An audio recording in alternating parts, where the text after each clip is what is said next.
Issue ya Ally Kamwe ni kwamba kamati ya maadili ya TFF imemkuta Ally Kamwe na hatia.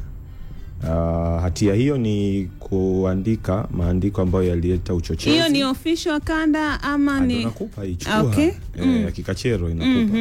Na kwa mujibu sasa wa kanuni na sheria za TFF ni kwamba ukifanya kosa la aina ile adhabu yake ni kufungiwa miezi 3 mpaka miaka 2.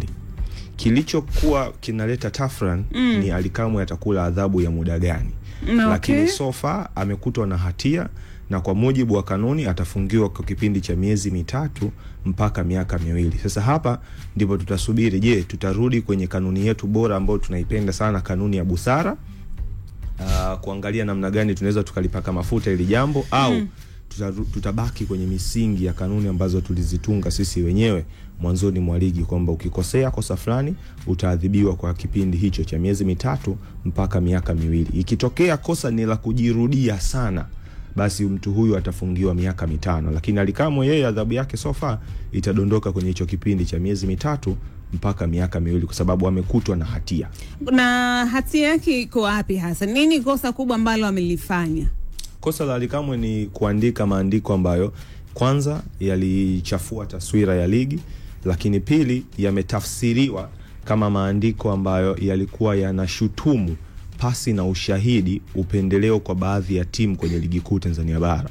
Kwa hiyo kamati ya maadili kwa vigezo ambavyo wao waliviweka, kwa vigezo ambavyo wao wanaona vinafaa, wameamua wamefikia maamuzi ya kwamba Ally Kamwe ametenda kosa hilo. So kwangu nikiongea zaidi inawezekana kwa sababu si kupitia vigezo vya kamati ya maadili, labda nitaweka maneno ambayo hayapaswi kuweka, lakini so far kwa yale maandiko aliyoandika Ally Kamwe akishtumu kamati ya waamuzi aidha kwa kuonyesha upendeleo wa wazi kwa timu ambayo yeye kwenye andiko lake aliitem kama makolo.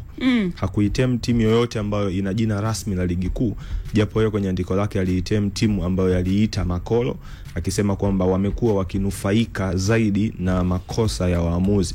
Kwa hiyo kwa namna moja au nyingine ile ni kupeleka shutma kwa waamuzi, lakini pia kuna kanuni ambayo inalinda taswira ya ligi kuu kwa wale ambao tunawaita wanafamilia wa ligi kuu. Mwanafamilia wa ligi kuu ni personnel yoyote anayefanya kazi na klabu ya ligi kuu Tanzania bara. Ally Shaban Kamwe ni mwanafamilia wa ligi kuu ambaye anafanya kazi na taasisi ya Young Africans, taasisi ambayo inaishi chini ya misingi ya TFF. Hivyo kwa yeye kutoka public na kuandika statement yoyote ile ambayo itaichafua taswira ya ligi kuu, it means kama mwanafamilia directly amelikosea taifa ama ameikosea ligi ya Tanzania bara. Haijalishi ameongea kwa namna gani, haijalishi ameongea kwenye platform gani, kwa sababu kanuni zinasema kwamba kuna njia rasmi ya kupeleka malalamiko yao. Ukiwa una shida yoyote ile, ukiwa una tatizo lolote lile umelinotice labda kwenye mwenendo wa ligi kuu Tanzania bara, kuna njia rasmi ambazo unaweza ukazitumia kupeleka shutuma zako, ambazo ni kupitia barua pepe ama kufika moja kwa moja TFF.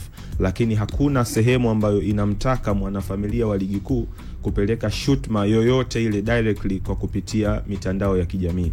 So Ally Shaban Kamwe kwa mujibu wa kanuni, sio maoni yangu, sio maoni ya kipindi, lakini kwa mujibu wa kanuni za ligi kuu Tanzania bara, Ally Shaban Kamwe ametenda kosa ambalo adhabu yake ni kufungiwa miezi 3 mpaka miaka 2, ama fine ama vyote kwa pamoja. Sawa, na ni mchambuzi huyo wa kanda na Score Republic Mr. Itiman Ringa Finance, kijana kutoka Miomboni kule Instagram. Unaweza kumpata kwa wakanda na Score Republic, ama ukiandika Samuel Rashid unaweza kumpata vizuri kuweza kuzungumza kwa kile ambacho kipo hivi sasa na kinazungumzwa katika soka la Tanzania kumhusu meneja wa habari na mawasiliano wa klabu ya soka Young Africans kwa maana ya Ally Shaban Kamwe. Na nimepitia maandiko kadhaa ambayo ameyaposti Ally Kamwe.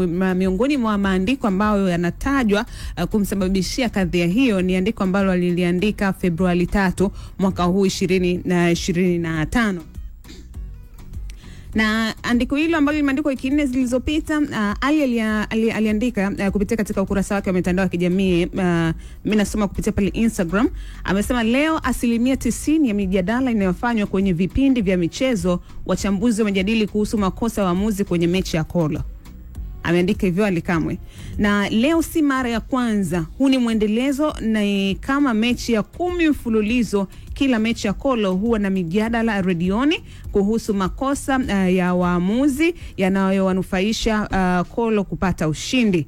Mara wapinzani wananyimwa magoli halali, mara mjadala wa Kolo akifunga magoli ya offside na waamuzi wanayakubali. Tumesikia pia mijadala ya penalty nyingi za mchongo zikiwanufaisha Makolo. This is too much, na inatupa wasiwasi kama haya yanayotokea huwa yanatokea kwa bahati mbaya, kwa kichaka cha makosa ya kibinadamu. Tafadhali wenye mamlaka, naamini mnaona na kusikia yanayojadiliwa kuhusu mpira wetu. Ameandika Ally Kamwe, amesema tafadhali wenye mamlaka, naamini mnaona na kusikia yanayojadiliwa kuhusu mpira wetu. Hii mijadala inayoendelea sasa kwenye media sio tu kwamba inapunguza ladha ya mpira wetu, bali inatia doa nguvu kubwa mnayoifanya kuhakikisha mpira wetu unapanda na unakuwa na mvuto Afrika. Tafadhali sana, tunahitaji kusikia sauti zenu wenye mamlaka juu ya hiki kinachoendelea kwa sasa.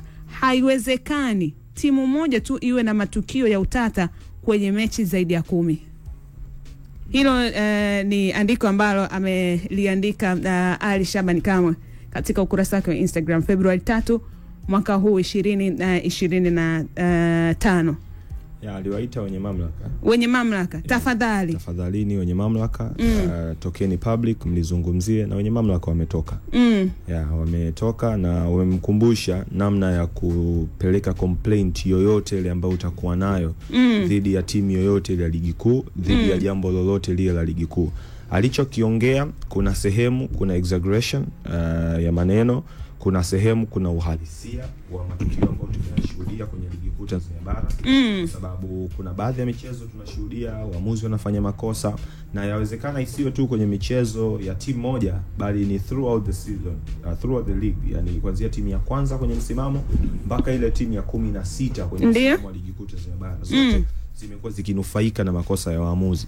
Kwa hiyo kupoint out kwamba ni mtu fulani, ile ilikuwa ni kama shutma ambayo aliipeleka directly kwa timu moja wapo ambayo ipo ligi kuu Tanzania bara.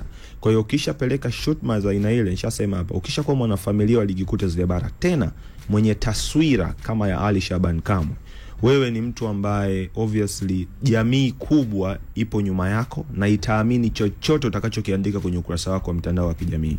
Ukishakuwa na alichokiandika kina uongo ama hakipo sawa na kile ambacho kipo katika mpira Tanzania. Na ndio maana mwanzoni hapa nimesema kwamba alichokiandika Ally Shaban Kamwe, kwanza kuna exaggeration ya maneno, lakini pili kuna uhalisia ndani ya maneno aliyoandika.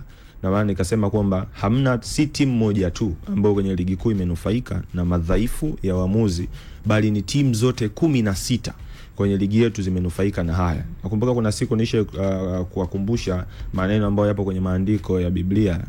Siku moja Yesu akiwa sehemu moja huko, anacheka, alipatwa na kahaba ambaye alienda kumfuta miguu. Na Yesu akawauliza wale watu pale, baada ya wale watu kushangaa, Yesu akawauliza akasema, ni nani kati yenu ambaye hajawahi kufanya dhambi awe wa kwanza kumpiga mawe? Huyo ni Wakanda aliyefunga kwa Rezma. Akauliza, ni nani kati yenu ambaye hajawahi kufanya kosa awe wa kwanza kumpiga mawe huyu kahaba? Hamna aliyejitokeza kumpiga mawe, kwa sababu wale wote pale walikuwa ni wakosefu. Sasa hiki ndicho kilicho kwenye ligi kuu yetu. Ni nani ambaye hajawahi kunufaika na makosa ya waamuzi? Huyo peke yake ndio ana haki ya kusimama na kusema timu fulani inapendelewa. Alichokiandika Ally Kamwe, kuna sehemu kuna usahihi kwamba timu zinapendelewa. Ni kweli kuna timu zinapendelewa, kuna sehemu kiwemo na wao, kuna sehemu kuna exaggeration ya maneno, lakini bado tunarudi kwenye misingi kwamba wewe ni mwanafamilia wa ligi kuu, wewe ni taswira ya ligi kuu Tanzania bara. Kuna namna sahihi ya kufikisha kila complaint ulionayo, kwamba kuna kitu hakiendi sawa, kuna njia husika za kusema bwana TFF kuna 1 2 3, bila kushout kwenye public, bila kwenda nje ya kanuni. Kanuni zimewekwa pale kwa ajili ya kufuatwa, na ndio maana mwanzoni mwa ligi kabisa huaga wanashauriwa watu wote, jamani, nendeni kwenye vikao vya kanuni, huko ndiko mtakapojifunza kipi sahihi kipi si sahihi. Alichokifanya Ally Kamwe, ndio maana nasema sio maoni ya mtu, wala sio maoni ya hichi kipindi, ni kanuni, ni yani hiyo ndio fact, this is a fact, kwamba ukifanya kosa fulani adhabu yake ni fulani, kwamba ukiona complaint andika barua pepe au nenda TFF, lakini sio kutoka na kuandika kwenye mitandao ya kijamii, kwa sababu mifano ipo ya watu ambao wameshawahi kuadhibiwa kwa kufanya hivi huko nyuma. Kuna mtu anaitwa Shafii Daud alifungiwa miaka 5 kwa sababu ya kuandika complaint kwenye mitandao ya kijamii. Kwa hiyo ukishaishi kwenye hiyo chain, obviously na wewe kadondoka kule kurudi kwenye makosa ambayo wameshayafanya watu wengine na wakaadhibiwa, kwa nini usiadhibiwe?